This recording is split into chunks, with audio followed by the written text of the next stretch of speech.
પાદરાના એક યુવક કે જેને ધર્મના ધક્કા ખાઈ અને આખરે કંટાળી ગયો હતો. આ યુવકે કલેક્ટર કચેરીએ પહોંચી અને આંદોલનની ચીમકી ઉચ્ચારી છે. ધર્મના ધક્કા ખાઈ કંટાળેલા યુવકે ઉપવાસની ચીમકી ઉચ્ચારી છે. અનુસૂચિત જાતિ અંતર્ગત મળતી શિષ્યવૃત્તિના છેતરપિંડી થઈ હોવાના આક્ષેપો કરવામાં આવ્યા છે. આ યુવકે કલેક્ટર કચેરીએ પહોંચી અને આંદોલનની ચીમકી ઉચ્ચારી હતી. અનેક જગ્યાએ અરજીઓ અને રજૂઆત કરવામાં આવી છે, તેમ છતાં પણ કામ ન થતા આખરે તેના દ્વારા આંદોલનની ચીમકી ઉચ્ચારવામાં આવી છે. જો કામ નહીં થાય તો કલેક્ટર પરિસરમાં ઉપવાસ પર બેસવાની ચીમકી ઉચ્ચારી હતી. હું આજે વડોદરા શહેર માનનીય કલેક્ટર સાહેબની ઓફિસ ખાતે આવ્યો છું. મારું નામ પ્રતિક પરમાર છે. પાદરાના ગાયસ ગામે રહું છું. છેલ્લા 6 મહિનાથી અનુસૂચિત જાતિના વિદ્યાર્થીઓને મળવાપાત્ર શિષ્યવૃત્તિમાં કૌભાંડ કહી શકાય એવું મારી સાથે છેતરપિંડી પણ થયેલી છે. એ બાબતે મેં છેલ્લા 6 મહિનાથી લડું છું અને મારા નામ પર ગાંધીનગર જિલ્લા સમાજ કલ્યાણની ઓફિસ દ્વારા મારા નામ પર અજાણી વ્યક્તિને સ્કોલરશીપ ચૂકવી દેવામાં આવી છે. અને ગાંધીનગરની college FD Mubin institute of engineering Dehgam ત્યાં આગળ એડમિશન ખોટું બતાવવામાં આવે છે. ત્યારબાદ ડુપ્લિકેટ બેંક એકાઉન્ટ બનાવવામાં આવે છે. કડી નાગરિક સહકારી બેંક અમદાવાદ સીટીએમ શાખામાં ડુપ્લિકેટ બેંક એકાઉન્ટ બનાવવામાં આવે છે. ત્યાર પછી નોટરી જે વકીલ કહેવાય ને, જેની પાસે નોટરીનું લાયસન્સ મળતા બહુ મહેનત કરવી પડતી છે.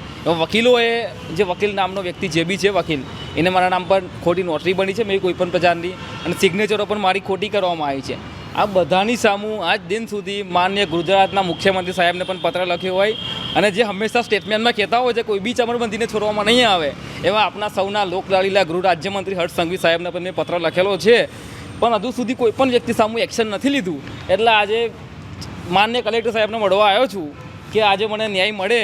પરંતુ ન્યાયના નામે આજ સુધી મેં કલેક્ટર સાહેબને લગભગ 7 થી 8 વાર રજૂઆતો કરી છે અને લગભગ 25-30 પત્ર લખ્યા છે કલેક્ટર સાહેબને. તમને કેવી રીતના ખબર પડી હતી કે હું આગળ અભ્યાસ માટે વડોદરા શહેરમાં આવેલી સમાજ કલ્યાણની ઓફિસ નાયબ નિયામક અનુસૂચિત જાતિ કલ્યાણની કચેરી સી બ્લોક બીજે માર વડોદરા નબળા ભવન ખાતે આવેલી છે, ત્યાં હું ગયો હતો. ત્યારે મને જાણ થઈ કે મારા નામ પર કોઈ અજાણી વ્યક્તિએ સ્કોલરશીપ લીધી છે અને 1 વર્ષ મારું બગાડેલું છે. વડોદરા સમાજ કલ્યાણે 1 વર્ષ મને ફી સ્ટીપ કાર્ડ ઇસ્યુ નથી કરી આપ્યું. એટલે એ લોકો સામું પણ કાર્યવાહી થવી જોઈએ. કારણ કે પોતાના જીવનમાં 1 વર્ષ માણસ જ્યારે પાછળ રહેતો હોય છે, 1 વર્ષ પોતાના જીવનમાં પાછળ રહેતો હોય કરિયરમાં, તો એ લોકો બી મારી માટે તો ગુનેગાર જ છે. એ લોકો વડોદરા સમાજ કલ્યાણ હોય કે પછી ગાંધીનગર સમાજ કલ્યાણ હોય, એ લોકો એમ કહેવામાં આવે છે કે અમે લોકોએ કંઈ નથી કરી. પણ તમારું કેવી રીતના તમે ચૂકી દો છો વિદ્યાર્થીના નામ પર સ્કોલરશીપ? એ કાયદો અને નિયમો અલગ વિષય છે. અત્યારે ન્યાયનો પ્રશ્ન છે. મારી માટે ન્યાય માટે મેં છેલ્લા 6 મહિનાથી લડું છું. આજે સરકારે વિચાર કરવાનો પ્રશ્ન છે.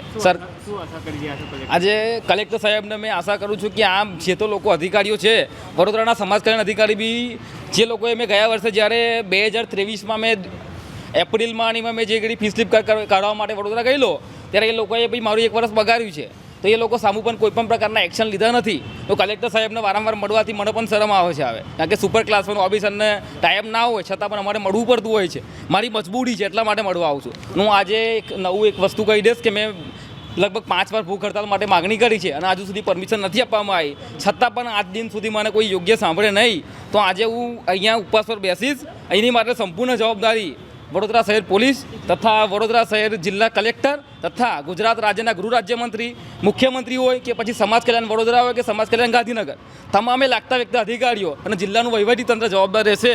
કારણ કે જવાબદાર લોકો સામું કોઈ એક્શન નથી લેતા. આ ગુનેગારો જે બી લોકો છે એની સામું આજ દિન સુધી કોઈ પણ પ્રકારના એક્શન લેવામાં નથી આવ્યા. અને મને મળવાનો ટાઈમ પણ કલેક્ટર સાહેબના પીએ વારંવાર એવું કહેતા હોય છે કે સાહેબ બિઝી છે, આ છે. સમજી શકું છું કે સુપર ક્લાસનો ઓફિસર બિઝી હોય છે, પરંતુ એમના પીએ પણ યોગ્ય વર્તન કરતા નથી. એટલે અમે લોકો અનુસૂચિત જાતિમાં જન્મ્યા છે. હું અનુસૂચિત જાતિનો વ્યક્તિ છું અને મારા નામ પર ડુપ્લિકેટ બેંક એકાઉન્ટ બધું થયું છે. એનો મતલબ કે અહીંયા પણ જાતિવાદ થતો એવું લાગે છે. આવો તો મને એટલે અમારો કોઈ ટાઈમ નથી આપતા, એટલે જાતિવાદ જ કહી શકાય ને ઇનડાયરેક્ટલી. પ્રતિક પરમાર.